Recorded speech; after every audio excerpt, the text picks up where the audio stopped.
Boa noite a todos, juntos mais uma vez, nessa quinta-feira, encerrando os estudos rápidos do nosso Livro dos Espíritos. Nós que estamos hoje na nossa aula 94, nos aproximando da aula número 100. Bom, ontem a gente começou a união da alma e do corpo, que vai das questões 344 a 360, lembrando que nós estamos estudando o capítulo 7, da segunda parte do Livro dos Espíritos, que vai tratar da volta do espírito à vida corporal, ou seja, da reencarnação do espírito. E ontem, então, eu fiquei devendo para vocês, né, os banners que eu costumo colocar, diz que eu tive um problema no computador, mais ou menos regularizado, só para a gente pegar o ritmo, então.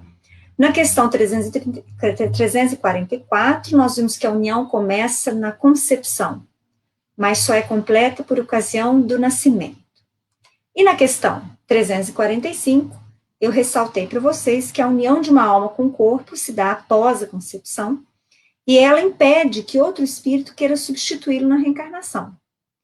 Porém, como estes laços iniciais são ainda fracos, o espírito reencarnante ele pode rompê-los pela ação da sua vontade, ou seja, o espírito pode ter em vista a complexidade, muitas vezes, do seu relacionamento com os pais, principalmente, ou o medo muito grande que o espírito tenha de voltar à vida física, pode fazer com que a sua vontade passe a atuar na formação do novo corpo físico, fazendo com que este não seja viável à vida. E aí, muitas vezes, pode ocorrer um aborto natural. Bom, então, essas duas questões nós vimos ontem, comentamos cada uma delas de forma mais detalhada, e hoje a gente entra, então, agora iniciando o estudo dessa noite mesmo, começando na questão 346, na qual Kardec pergunta: que faz o espírito se o corpo que ele escolheu morre antes de se verificar o nascimento? Os espíritos respondem de forma bem simples: escolhe outro. Na linha A, Kardec, ainda dentro dessa mesma questão, pergunta: qual a utilidade dessas mortes prematuras? Dão-lhes causa, as mais das vezes, as imperfeições da matéria. Então, foi ontem, nos comentários que eu fiz, uma das questões que a gente viu ontem, eu falei que nem sempre é a recusa do espírito reencarnante que ocasiona, né, uma má formação do feto e, consequentemente, um aborto natural. Como nós estamos ainda num planeta, num mundo de provas e de expiações, com uma matéria ainda muito densa, muito pesada, e porque ainda não somos espíritos perfeitos, nós precisamos lidar com as próprias imperfeições da matéria. Então, o aborto natural, ele pode também ser ocasionado por uma má combinação, má formação, que tem sua origem na genética dos pais. Então, algo estritamente fisiológico. Então, não é o espírito que está se recusando. Em algumas vezes, os pais podem não ter culpa dessa má formação originada pela má combinação da matéria. E nesta hipótese, em especial, passado geralmente o tempo que os médicos no plano físico aconselham, essa mãe vai poder engravidar novamente e vai ter filhos perfeitamente viáveis. Na questão 346A, então é essa que nós acabamos de ver, né, que fala que alguns desses abortos naturais têm a sua origem nas imperfeições da matéria, e na questão 347, Kardec vai perguntar: que utilidade encontrará um espírito na sua encarnação em um corpo que morre poucos dias depois de nascido? Uma pergunta muito interessante. Vamos ler a resposta e depois a gente passa a comentar. Respondem eles: o ser não tem, então, consciência plena da sua existência. Assim, a importância da morte é quase nenhuma. Conforme já dissemos, o que há nesses casos de morte prematura é uma prova para os pais. Muito interessante essa resposta. Porque é necessário que nós nos recordemos que podem haver outras possibilidades. Então, aqui, no caso aqui em questão, os espíritos dizem que como o espírito, naquele instante do aborto natural, não tem muita consciência, ele não está consciente plenamente, e muitas vezes os pais anseiam pela vinda daquela criança, né? Então não há uma descarga de ódio, de rejeição ao espírito que retorna. Então dizem eles que nestes casos não há um efetivo sofrimento do espírito que pretende retornar ao plano físico. Muitas vezes, nestes casos, né, em que a criança morre pouco depois do nascimento, né, porque o corpo não apresenta condições de prosseguir na vida, dizem os espíritos que, em geral, a prova é dos pais. Mas há uma exceção. E essa exceção que eu vou contar para vocês, a gente pode perceber muito no livro Ícaro Redimido. Para quem não leu, vale a pena ler. Um livro interessantíssimo, que trata sobre o espírito que foi Santos Dumont. Mas nós não vamos falar efetivamente de Santos Dumont, mas de algo que aconteceu com o espírito dele, que é relativamente comum na administração da vida, quando se passa a estudar as variadas experiências dos espíritos. Então, aqui nesse caso, os espíritos indicaram o fato de, às vezes, ser prova dos pais, pouco tempo de vida de uma criança após o nascimento.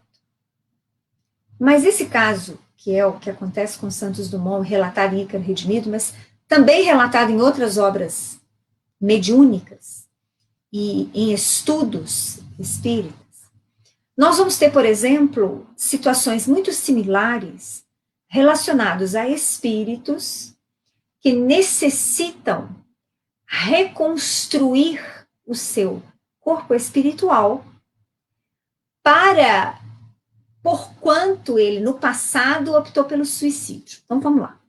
O que acontece nestes casos? Via de regra, o ato do suicídio, o atentado contra a própria vida, ele traz consequências severas para os espíritos a nível de seu corpo perispiritual. Os danos que ele provoca no corpo físico, que o levam à morte, esses danos refletem, esses danos são assimilados pelo corpo espiritual. Não raro apresentam as mesmas sequelas no corpo espiritual. Lembrem-se que, inclusive, eu falei ontem, o nosso espírito não está ligado ao corpo físico tão somente pelo cordão prateado, mas nós estamos ligados, nós espíritos, estamos ligados ao corpo físico, célula a célula, molécula a molécula, segundo os esclarecimentos que os espíritos prestam. Então, é absolutamente lógico e compreensível quando a gente entende que aquilo que é feito de forma, muitas vezes, em geral, violenta no corpo físico, se reflita no corpo perispiritual. Assim como as grandes dores, principalmente conscienciais, que o espírito traz, se refletem e são somatizadas pelo corpo físico. Quer dizer, a doença da alma, o desequilíbrio da alma, a desarmonia da alma se reflete no corpo físico através de doenças. Muitas vezes essas doenças têm alta dificuldade de serem diagnosticadas no plano físico. Então, elas existem, os males existem, mas a ciência médica tem dificuldade para, inclusive, indicar de onde ela veio e como curá-la. Bom, então, dito isso, nós vamos entender que esse corpo espiritual dos espíritos suicidas vai necessitar de ser reconstruído. Mas isso não consegue ser realizado tão somente no plano espiritual. Ou seja, não pensem vocês que após o suicídio, com danos significativos no corpo espiritual, os espíritos desencarnados, os benfeitores espirituais, poderão sarar totalmente aquele espírito suicida. Não. Ele será amparado, ele será socorrido, suas dores serão suavizadas, mas ele necessariamente terá de retomar outras tentativas reencarnatórias para reconstruir o seu perispírito. Muitas vezes são necessárias várias tentativas reencarnatórias. Por quê? Porque este corpo espiritual lesionado, indicando também sequelas muitas vezes emocionais, no campo afetivo, no campo mental do próprio espírito. Então, este espírito tem dificuldade de construir, vamos dizer dessa forma, um novo corpo físico pleno de vida e perfeito. Aqueles desequilíbrios que ele traz agora, que vieram por conta do seu suicídio, estes desequilíbrios que ele traz no corpo espiritual e na sua mente se refletem no corpo em formação, ocasionando muitas vezes abortos prematuros. Por quê? Porque o corpo, assimilando estas sequelas do corpo perispiritual, há uma formação desse corpo físico que não possibilita a continuidade da vida, uma má formação de órgãos, má formação de membros, ou seja, dependendo da gravidade das sequelas que aquele espírito apresenta, nas primeiras tentativas reencarnatórias isso pode se dar. Isso que as sequelas oriundas do aborto, oriundas do suicídio, ocasionam má formação fetal, provocando abortos espontâneos, que nós chamamos de abortos naturais. Às vezes, o espírito de um suicida não passa por estas etapas. Às vezes, as suas sequelas perispirituais vão imprimir lesões no corpo físico, mas estas lesões não inviabilizam a vida. Então, vai haver o nascimento de uma criança que pode viver algum tempo ou viver alguns anos trazendo estas lesões. É o que nós muitas vezes vemos nas crianças especiais.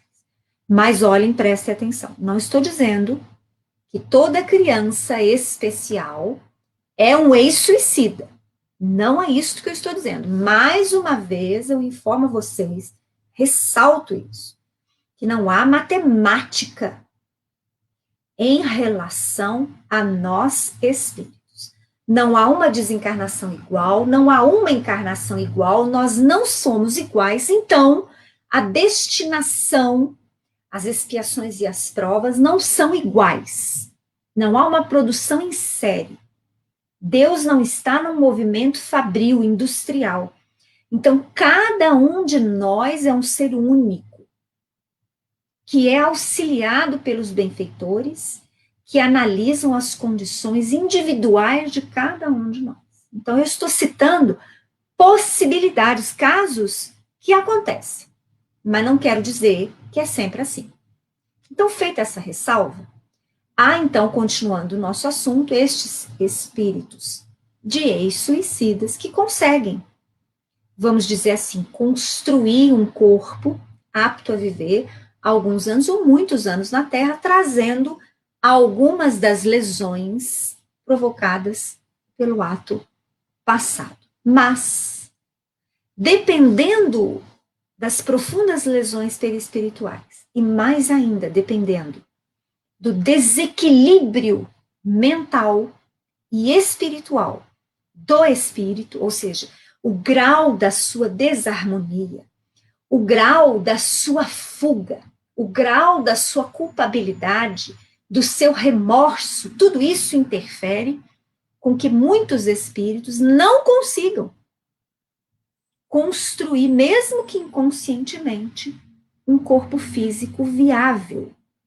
E aí, nessa hipótese, pode haver um aborto natural antes, ou a criança pode nascer, mas morrer após um curto período de tempo. Então, vocês viram que não há injustiça.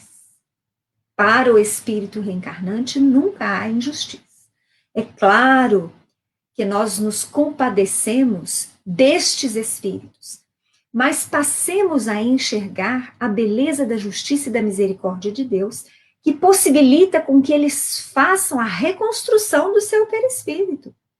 Antes, as doutrinas tradicionais diziam que estes espíritos suicidas eram condenados ao inferno eterno. Então, os espíritos disseram, não existe nada disso, penas eternas, isso não existe. Deus é Deus de compaixão, de amor e de justiça infinitos. Como que ele iria condenar um filho seu pela eternidade? E outra coisa, Deus, esse Criador no qual nós acreditamos, em sendo onisciente, quer dizer, ele sabe o passado, o presente e o futuro, quer dizer, quando ele criou o Espírito, ele sabe mais ou menos a trajetória, mais ou menos não, ele sabe, ele conhece o Filho, fruto da sua criação, então ele cria, já destinando o seu Filho ao inferno eterno. Então nós vemos isso no Espiritismo, isso não existe, penalidade eterna não existe.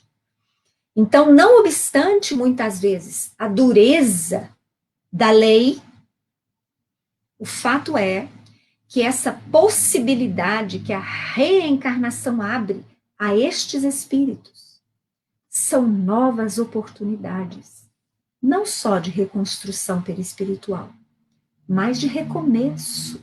Às vezes, um longo tempo em que ele vai aprendendo através dessas tentativas frustradas de vida plena no plano físico, ele vai aprendendo a valorizar a oportunidade que antes ele não soube valorizar. Aí vocês vão me perguntar, então tá, a justiça em relação à criança, no aborto natural, ou a criança que falece logo após o nascimento, ou aquelas crianças que nascem com muitas lesões em seus corpos físicos, a gente entende. A gente entendeu que tem uma causa pregressa. Mas e os pais? Será que os pais são inocentes? Dizem os espíritos que não. Nós temos laços profundos que nos remetem a encontros no passado remoto ou imediato. O fato é que nós, via de regra, renascemos dentro de um conjunto familiar ao qual viemos nos ligando há muitas gerações. São raríssimos os casos de espíritos que renascem entre espíritos que eles antes não tinham contato. São raríssimos. Inclusive, dentro dessa raridade de experiência, nós vamos ver, por exemplo, espíritos missionários. Às vezes, espíritos que já não necessitam mais retornar ao plano físico, nem tanto retornam, porque tem uma missão a realizar em nome de Deus. Então, estes espíritos, muitas vezes, não têm estes laços kármicos familiares que têm. Pois bem, então os pais têm sempre relação. E aí, uma vez que nós não podemos aqui fixar todas as inúmeras ocasiões e as consequências, nós precisamos generalizar, assim como Kardec faz em muitas questões no Livro dos Espíritos. Então, nós vamos dizer o seguinte, nós vamos falar a hipótese 0 e a hipótese 100. Na hipótese 100, nós vamos ter pais, ou só o pai, ou só a mãe, mas vamos falar pais, que se comprometem com aquele espírito que tenta reencarnar ou que reencarna sob severas condições por laços de profundo amor. Então, são espíritos com os quais nós viemos experienciando há milênios, e muitas vezes estes espíritos, hoje mais elevados que nós, tentaram nos orientar para melhores escolhas, para o bem, para a honestidade, para a prática da justiça e da ética, e nós, muitas vezes, não os escutamos. Mas estes espíritos, apesar da nossa desobediência, nos amam profundamente. Então, quando no plano espiritual, estes espíritos, conscientes das condições infelizes em que os espíritos muitas vezes se encontram, espíritos que, para eles, muito amados, eles se comprometem a retornar ao plano físico e receber aquele espírito como filho, sabendo de antemão que este filho virá em severas condições físicas, ou sabendo de antemão que esse filho viverá poucos anos, ou sabendo de antemão que serão necessárias uma ou duas, três, sejam quantas necessárias forem as tentativas de retorno ao plano físico, e que muitas vezes frustrarão as alegrias destes pais ao terem que vivenciar um aborto espontâneo ou vários abortos espontâneos antes que esse espírito possa efetivamente retornar.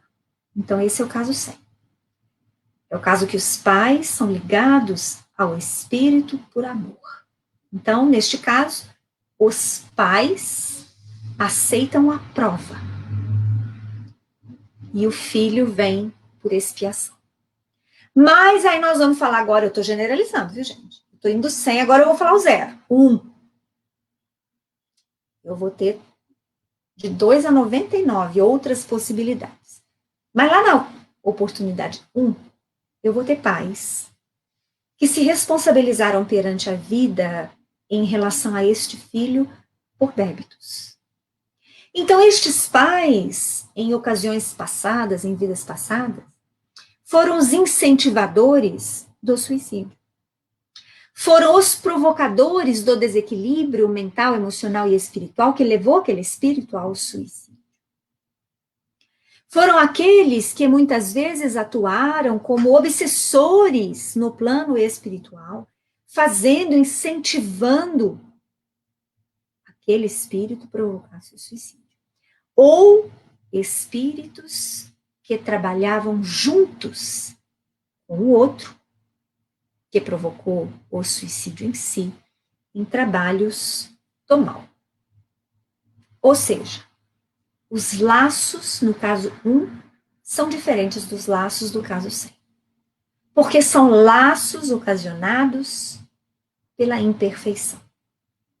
Não necessariamente pelo ódio, mas, via de regra, pelo trabalho contra as criaturas. Pelo trabalho no campo das imperfeições, das maldades, das crueldades, dos desajustes, etc, etc. São espíritos afins porque compartilham de desequilíbrios, de imperfeições profundas, de débitos pelo crime, pela maldade, etc, e etc. Então, neste caso, os pais que não têm em si a dívida do suicídio, ou seja, os pais não se suicidaram, mas ligam-se ao espírito suicida por estes laços profundos. Estes pais irão receber. Eles podem concordar ou nem terem consciência, as reencarnações compulsórias, de que vão atravessar esta expiação. Porque se lá no caso 100 que eu citei, os pais recebem estes filhos ou vivem os dramas relacionados aos abortos como provas, porque amam, e os filhos atravessam as dificuldades, os desafios por expiação, no caso 1, que eu estou falando agora, os 3. E muitas vezes até um núcleo maior familiar, porque às vezes os irmãos também atravessam todas as dificuldades por expiação. Todos ligados. Lembrando mais uma vez que eu dei 2 exemplos genéricos para que vocês possam perceber que cada caso é analisado detalhadamente, cuidadosamente, pelos benfeitores espirituais. Muito bem. Questão 348. Sabe o espírito previamente que o corpo de sua escolha não tem probabilidade de viver? Sabe-o algumas vezes, mas se nessa circunstância reside o motivo da escolha, isso significa que está fugindo à prova. Ou seja, dentro daquilo que a gente vem comentando, espíritos que, apesar do seu desequilíbrio, do seu sofrimento, têm alguma consciência, quando ainda se encontram no plano espiritual, eles podem saber que viverão pouco tempo, ou que serão necessárias tentativas reencarnatórias frustradas, até que ele possa receber um corpo físico vital. Então, alguns espíritos, vamos dizer assim, não muito comuns, estes têm consciência.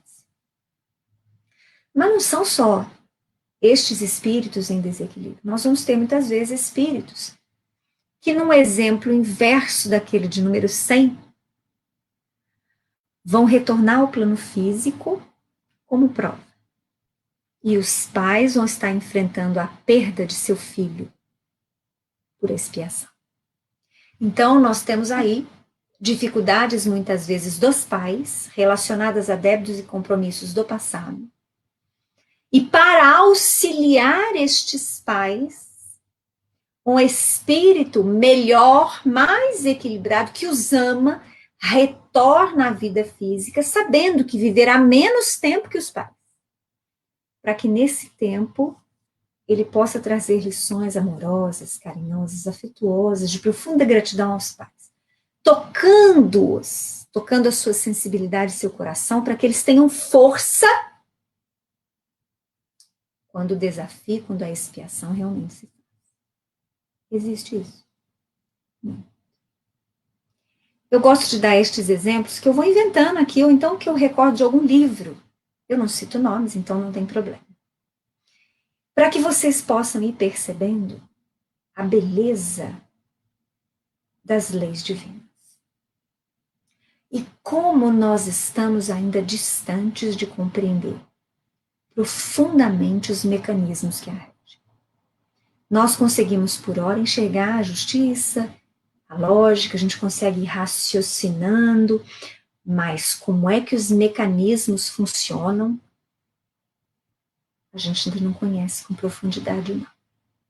Bom, mas existem casos, nessa questão, ainda fruto da nossa interpretação dessa 348, em que os espíritos reencarnam muitas vezes compulsoriamente, então eles não têm consciência nenhuma de que vai ser necessário várias experiências reencarnatórias, ou de que ele vai viver num corpo com muitas lesões físicas. Ele não tem consciência. Ele é trazido muitas vezes compulsoriamente porque ele não está apto a participar das escolhas. São os benfeitores, que ele já fez tanto para desequilibrar. Suas escolhas foram tão erradas no passado, independente da inteligência, que os benfeitores tomam as rédeas das decisões, até que ele se torne apto, até que ele aprenda a ter olhos para ver. Porque os olhos para ver são olhos que enxergam a maior distância. Olhos que vejam o objetivo final do espírito. A busca pela evolução e pelo progresso, e não tão somente pelos prazeres da matéria. Na questão 349, essa é a última que nós vamos ver hoje, Kardec pergunta: quando falha por qualquer causa a encarnação de um espírito, é ela suprida imediatamente por outra existência? Nem sempre o é imediatamente. Faz-se mister dar ao espírito tempo para proceder à nova escolha, a menos que a reencarnação imediata corresponda à anterior determinação. Então, aqui Kardec abre duas possibilidades, mas eu friso para vocês que existem muitas outras. Ele está demonstrando aqui a lógica dos mecanismos divinos.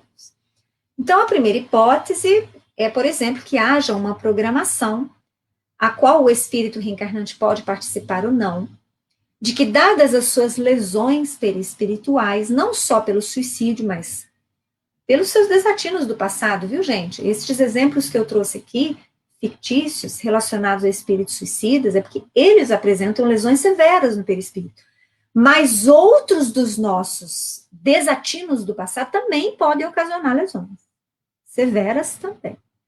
Mau uso da inteligência, mau uso do corpo físico, crimes por nós perpetrados contra o outro.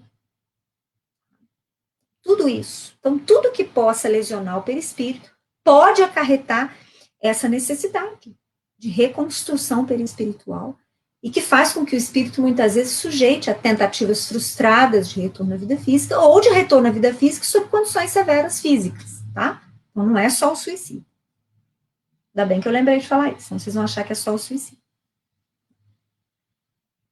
Então, pode ser que dentro dessa programação desse espírito endividado, vamos colocar dessa forma, haja já a previsão, né? De que devem aproximadamente ser 1, 2 tentativas de retorno à reencarnação frustradas, e numa terceira tentativa ele consiga, né, a construção de um corpo vital. Isso pode estar programado antecipadamente. Então, o espírito não vai demorar muito tempo. E, em geral, isso acontece dentro do mesmo núcleo familiar. Quer dizer, a mesma mãe é que vai sofrer esses abortos e depois vai receber esse espírito. Mas isso não é regra, tá? Não é regra. Mas existem também os casos em que nem sempre há uma facilidade para se programar novas reencarnações. Então, eu já comentei aqui com vocês, principalmente falando do livro Missionários da Luz, de André Luiz, psicografado pelo Chico, em que, nesse livro, há o relato, né, de toda uma reencarnação programada, assistida cuidadosamente. Então, desse cuidado, nós podemos prever que nem sempre é possível, né, que haja um reencaminhamento do espírito que teve frustrada a sua tentativa reencarnatória, ou por um aborto natural, ou por uma vida após o nascimento de curto espaço de tempo. Mas sempre, estes espíritos estão amparados pela espiritualidade superior. Não há injustiças, nem para eles, e nem para os pais. Isso tem que ficar gravado no coração de vocês. Para que vocês, quando chamados a vivenciarem tais situações no plano físico, dentro do seu próprio núcleo familiar, ou muitas vezes dentro de núcleos próximos, de amigos, de familiares, vocês possam ter serenidade para consolarem as almas que choram. E aqui a gente vai encerrando o nosso estudo dessa quinta-feira. Agradeço a presença do Valdeci, da André do Carlos. O Valdeci coloca assim: Cris, o exato momento em que o perispírito é diminuído para adaptar ao feto é pouco antes do nascimento? Nós podemos presumir que sim, Valdeci, pelo menos de maneira genérica. Então, em reencarnações medianas, como as que o espírito Segismundo, pelo fato dele que é narrado no Missionários da Luz, né, Segismundo tem a sua forma perispiritual reduzida pouco antes de haver a sua ligação com o perispírito materno, né? Mas, se nós formos ver, por exemplo, as tentativas reencarnatórias de espíritos ovoides, esses já não têm mais a necessidade de redução perispiritual, porque eles já perderam a sua forma espiritual. Então, eu não posso generalizar. Então, eu joguei para você a situação dos ovoides, porque este é um caso que também ocorre. E, via de regra, os ovoides vão trazer com eles várias tentativas frustradas de renascimento. Por quê? Porque eles já perderam a sua forma perispiritual. Um longo tempo de reconstrução do perispírito. Então, vejam só. Se os nossos crimes imprimem lesões, com os ovoides nós vamos ver que a negativa da vida imprime também lesões severas. Espero que eu tenha respondido a sua pergunta, Valdeci. Ou então, te deixado ainda mais curioso para buscar mais ainda situações diferenciadas dentro da lógica que a gente vem estudando. Agradeço mais uma vez a presença de todos aqueles, inclusive, que acompanham os nossos estudos em outros horários. Aguardo a presença de vocês na terça-feira que vem, às 7 horas. Lembrando, né, para quem perguntar, né, que os nossos estudos não estão só na página do Facebook, do Centro Espírita Francisco de Assis, em Varginha, mas estão também no YouTube. Então, quem perguntar, os nossos estudos estão todos eles completos no YouTube. Grande abraço a todos e até terça-feira.